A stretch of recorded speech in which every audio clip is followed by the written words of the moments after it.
السلام علیکم۔ میں آج آپ کی خدمت میں ایک اہم موضوع کے ساتھ حاضر ہوا ہوں۔ آج ہم آپ کے سامنے فلسطین اسرائیل کا جو تنازع ہے اس تنازع کا کیا حل ہونا چاہیے اسی سے متعلق میں اپنی رائے پیش کروں گا۔ کسی بھی مسئلے کا حل کا طریقہ یہ ہے کہ پہلے یہ معلوم کیا جائے کہ وہ مسئلہ کیا ہے اور وہ مسئلہ کن اسباب کی وجہ سے پیدا ہوا ہے۔ ایک بار جب مسئلے کا اسباب معین ہو جائے تو دوسرا قدم ہمارا یہ ہونا چاہیے کہ اس اسباب کو دور کرنے کی کوشش کی جائے۔ اسرائیل فلسطین مسئلے کا حل بھی اسی طریقے سے ڈھونڈنا چاہیے۔ پہلی عالمی جنگ کے دوران مسلمانوں کی حکومت جو پہلے 3 براعظموں پر پوری دنیا میں پھیلی ہوئی تھی، 3 براعظموں تک پھیلی ہوئی تھی، وہ پوری دنیا سے ختم ہو گئی۔ مسلمان جو پہلے سیاسی طور پر غالب تھے وہ اب مغلوب ہو گئے۔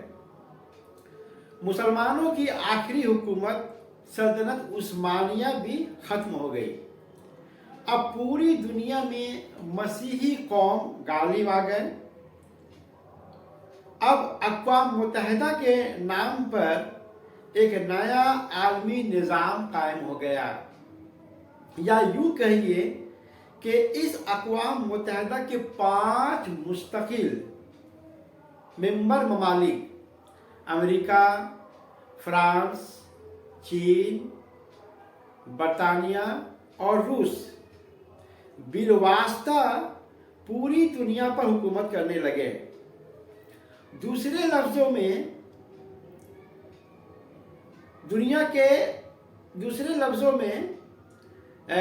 کے سارے ممالک بشمول مسلم ممالک بھی اقوام متحدہ کے زیر کنٹرول ہو گئے۔ ایک طرح سے یہ 5 ممالک پوری دنیا میں بالواسطہ حکومت کرنے لگے، اور دنیا میں جتنے ملک ہیں، ممالک ہیں، وہ سب اس 5 ممالک کے ویسل اسٹیٹس ہو گئے۔ اقوام متحدہ کا کیا ہوا فیصلہ ساری دنیا تسلیم کرنے لگی۔ اقوام متحدہ کے فیصلے کو چیلنج کرنے کا مطلب یہ سمجھا جانے لگا کہ ایسی قوتوں کو چیلنج کیا گیا جو 2 عظیم جنگوں کو جیت چکی تھی۔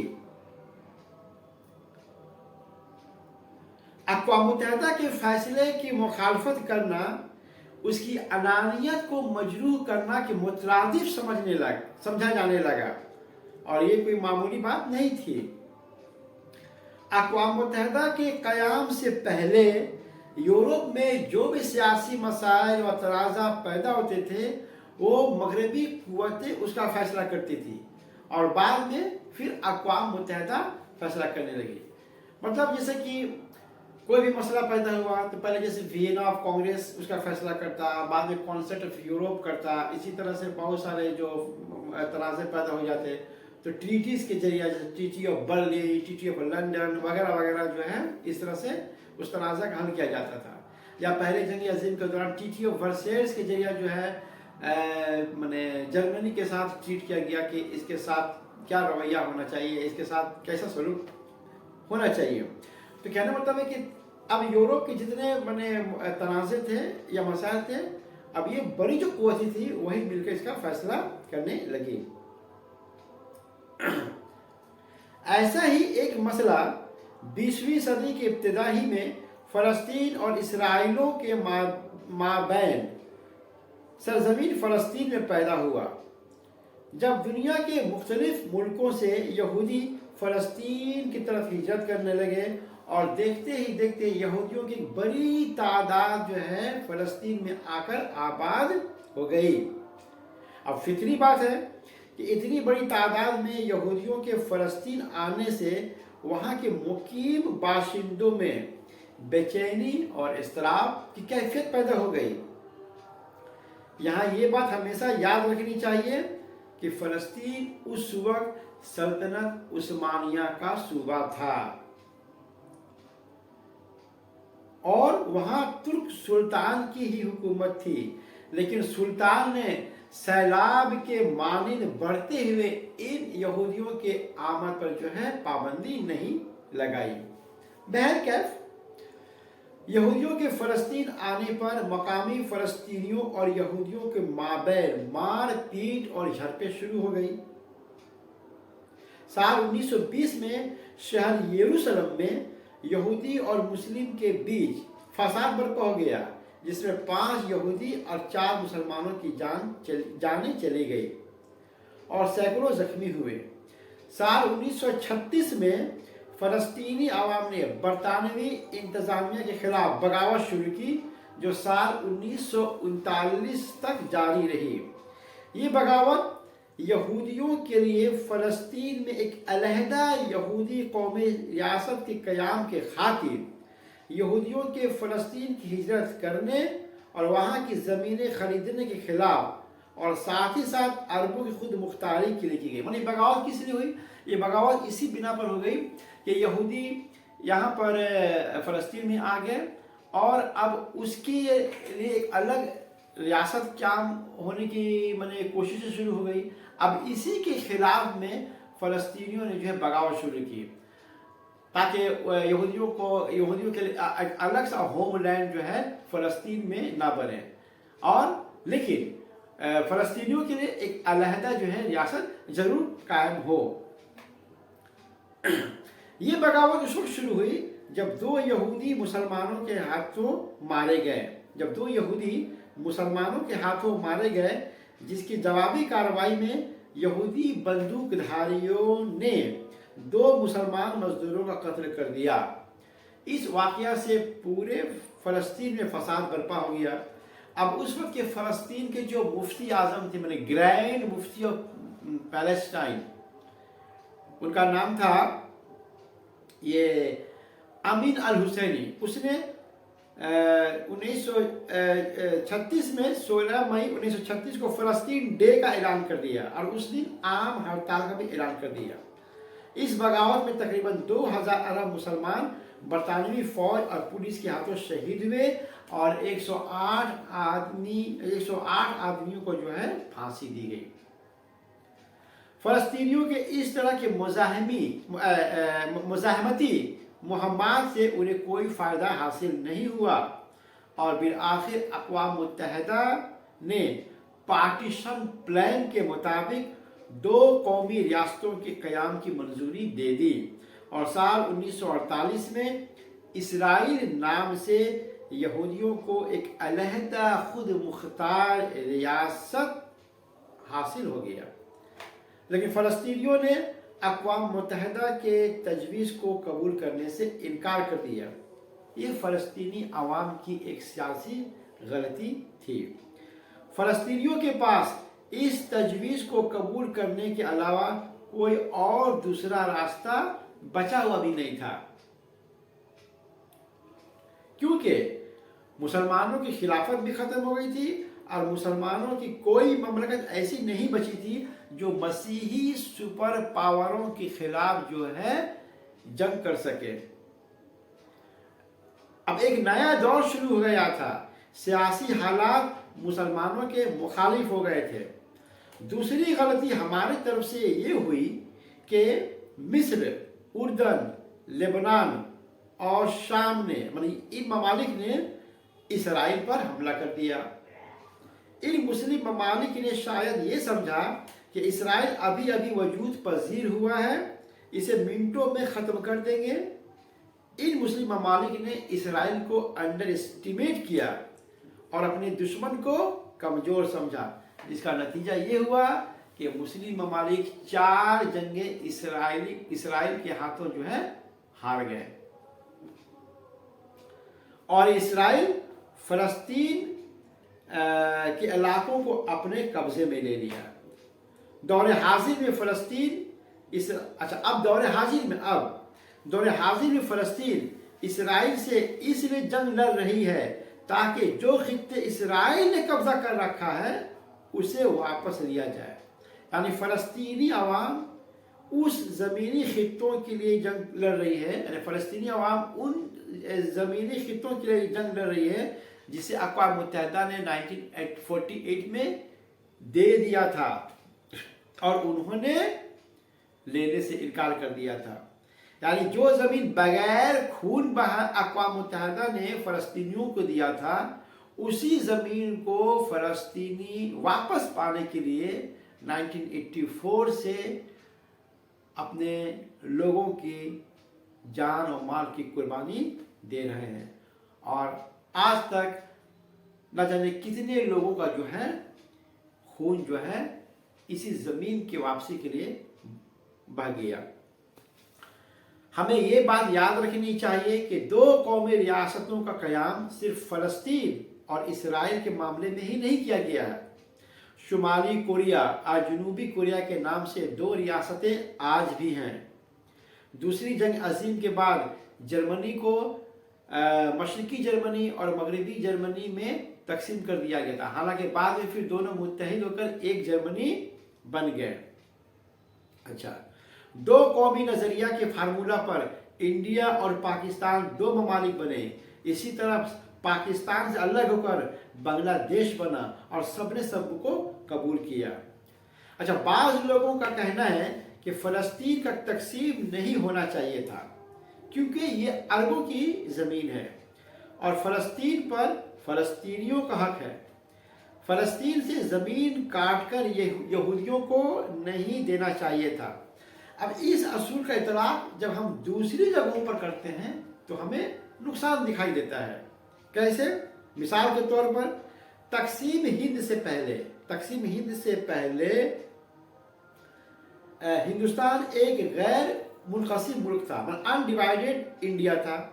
बिलफर्ज हमारे मुल्क में कोई एक गिरोह उठे और ये दावा करे कि तकसीम हिंद के वक्त भी हिंदुस्तान में हिंदुओं की अक्सरियत थी, इसलिए मुसलमानों को अलग से पाकिस्तान नहीं देना चाहिए था और पाकिस्तान को हिंदुस्तान के साथ इल्हाक की मुतालबा करें तो हम अपने ही उसूल में फंस जाएंगे। मैं कहने का मतलब है कि अनडिवाइडेड जब इंडिया था तो उस वक्त भी हिंदुओं की अक्सरियत थी, लेकिन हिंदुओं की अक्सरियत होने के बावजूद भी जो है इंडिया ही से जो है एक ज़मीन का एक टुकड़ा काट कर पाकिस्तान को दे दिया गया।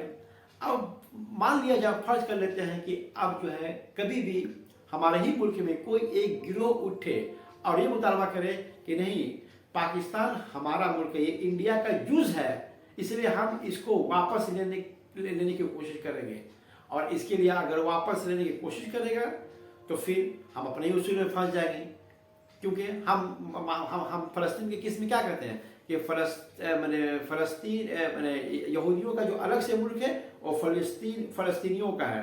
तो अगर हम यहूदियों से ज़मीन को हम छीन कर फ़लस्तीन में मिलाने की कोशिश करेंगे इसी उसूल पर कि फ़लस्तीन का ही मुल्क था जो ज़मीन यहूदियों को दिया गया है, तो वही फार्मूला यहाँ पर जब अप्लाई किया जाएगा तो यहाँ हम फंस जाते हैं। अच्छा, इसी तरह से पाकिस्तान के कोई गिरोह ये मुतालबा करे कि बांग्लादेश पाकिस्तान का हिस्सा था और उसे पाकिस्तान के साथ जोड़ने के लिए जद्दोजहद करे तो दो ममालिक के मुसलमान आपस में लड़ जाएंगे। कहा जाता है कि इंसान को अपनी गलती से सीखना चाहिए। तारीख का मुताला इसीलिए किया जाता है कि अगर हमारे आब व अजदाद ने माजी में कोई गलती की है तो हमें उस गलती को नहीं दोहराना चाहिए, लेकिन हम ऐसे ही गलती पर गलती किए ही चले जा रहे हैं। 57 मुस्लिम ममालिक को ये चाहिए कि इत्तेफाक राय होकर अक़वाम मुत्तहिदा से मुतालबा करे कि साल 1948 के पार्टीशन प्लान के मुताबिक फ़लस्तीन को एक अलग आज़ाद खुद मुख्तार रियासत बना दिया जाए और इसराइल को हुक्म दिया जाए कि वह मकबूजा खित्तों से हमेशा के लिए दस्तबरदार हो जाए। ये मुतालबा होना चाहिए कि ये इसराइल मकबूजा इलाकों को छोड़ दे और 1948 का जो जोग्राफियाई हदूद इसका था उसी में वापस चला जाए। लेकिन ये काम नहीं हो रहा है, बल्कि मुसलमानों की तंजीमें नौजवानों को शहादत का शौक दिलाकर इसराइल को सफ़हस्ती से मिटाने के लिए उकसाकर उसे इसराइल के खिलाफ लड़वा रहा है। किसी कौम को सफ़हस्ती से सिर्फ अल्लाह ताला ही मिटा सकता है। कौम आद, कौम समूद, कौम लूत सफ़हस्ती से मिट गए क्योंकि इन अक़वाम ने अपने अपने रसूल को झुटलाया, उनकी तकज़ीब की। यहूदियों ने ईसा अलैहिस्सलाम और आखिरी रसूल मोहम्मद मुस्तफ़ा सल्लल्लाहु अलैहि वसल्लम पर ईमान नहीं लाया। अल्लाह ताला ने यहूदियों को वक्तन फ़वक्तन सज़ा देते रहे, लेकिन इस कौम को मादूम नहीं होने दिया, बल्कि बचा कर रखा ताकि क़यामत तक यहूदियों को अल्लाह ताला सज़ा देता रहे। हिटलर ने 60 लाख यहूदियों का कत्ल करवा दिया, लेकिन उसके बावजूद ये कौम ख़त्म नहीं हुई, बल्कि आज एक सुपर पावर या यूं कहिए एक मजबूत मुल्क बनकर जो है हमारे सामने आज मौजूद है। मुसलमानों को चाहिए कि जंग का रास्ता छोड़कर अमन, मुसालहत, मुआहदा, मुज़ाकरात का रास्ता इख्तियार करे और अक़वाम मुत्तहिदा जो दौरे हाजिर में दुनिया का चौधरी बना हुआ है उसके पास अपना मुतालबा रखे और उसे पूरा करवाने की हर मुमकिन कोशिश करे। हमारे कौम के बाज़ लोग इसराइल फ़लस्तीन जंग के मौका पर सलाहुद्दीन अय्यूबी को बहुत याद करते हैं कि काश आज के सलाहुद्दीन अय्यूबी पैदा होता जो इसराइल को शिकस्त देता। बिलाशुबा, there is no doubt about that कि सलाहुद्दीन अय्यूबी एक मर्द मुजाहिद था, वो हीरो था, लेकिन अपने दौर का था। बिलफर्ज आज वो जिंदा होते तो वो तलवार से जंग लड़ने के बजाय जदीद हथियार से जंग लड़ते और साइंस और टेक्नोलॉजी का भी सहारा लेते।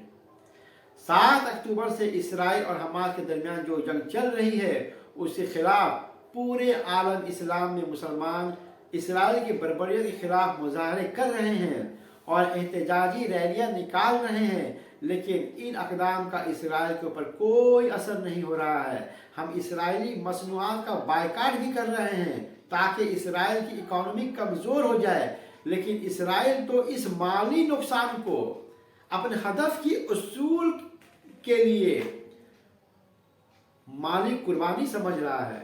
खुलासा ये है कि इसराइल के खिलाफ हमारा इक़दाम बेअसर और बेफायदा साबित हो रहा है।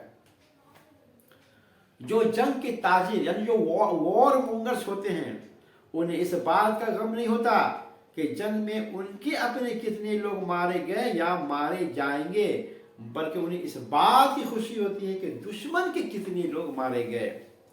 हमने तकरीरों में उलमा किराम से मुतअद्दिद बार लोगों के अंदर जज्बा जिहाद का शौक बढ़ाने के लिए जंग बदर का और 313 अदद का हवाला देते हुए सुना है, लेकिन मुकाम हुदैबिया में हुजूर सल्लल्लाहु अलैहि वसल्लम का कुरैश के साथ जंग को मवखर या मलतवी करने के लिए उलमा किराम से इसकी वजह नहीं सुनी।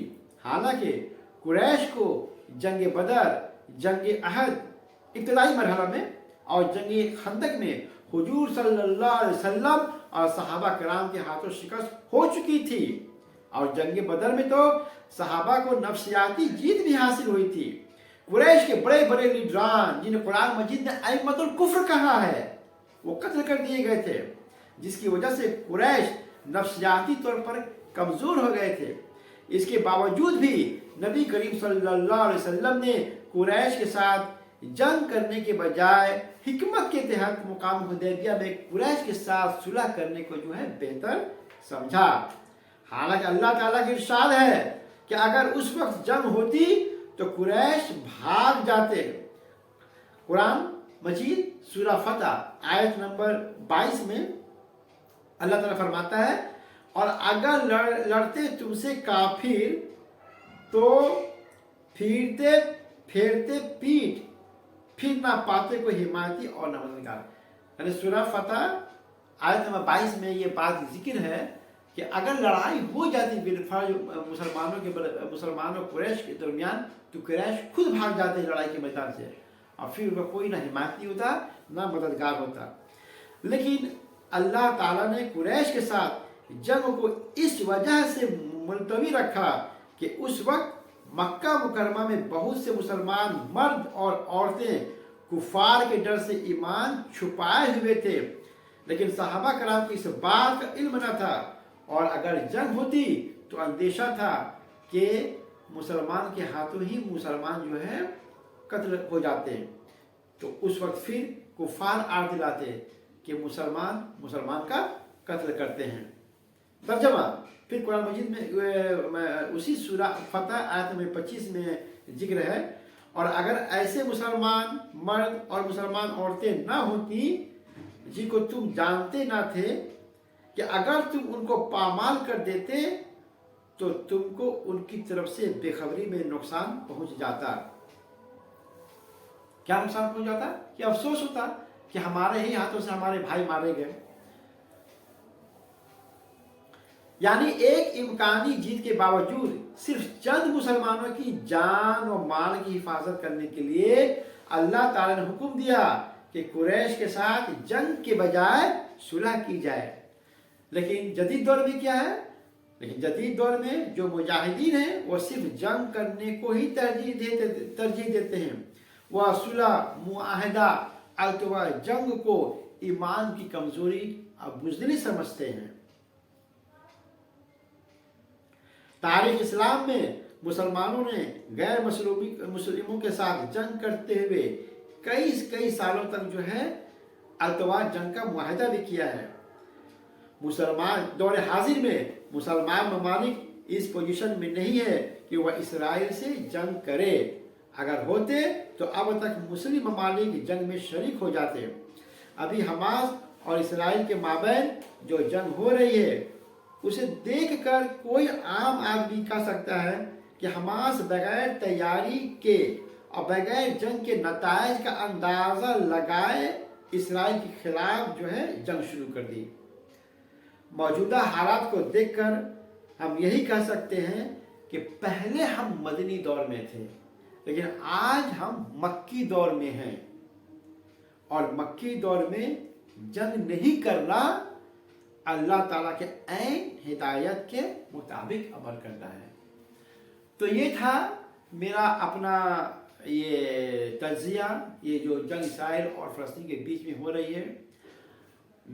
मेरा जो इल्म है और मेरे जो फ़हम है इसी बात की इजाज़त देती है कि अमन का रास्ता इख्तियार किया जाए और तमाम मुस्लिम ममालिक अक़वाम मुत्तहिदा पर दबाव डालें कि इसराइल को मजबूर करे कि वह जिन इलाकों पर वो काबिज हो चुका है वो उन इलाकों को फ़लस्तीन के हक़ में छोड़ दे, और 1948 में जो उसका जो है हुदूद था वो वहाँ पर चला जाए, और फ़लस्तीन की एक अलग आज़ाद खुद मुख्तार रियासत बन जाए, और फिर दोनों ही कौम के लोग आपस में मिलजुल कर अमन और मान के साथ ज़िंदगी बसर करें। अस्सलाम वालेकुम।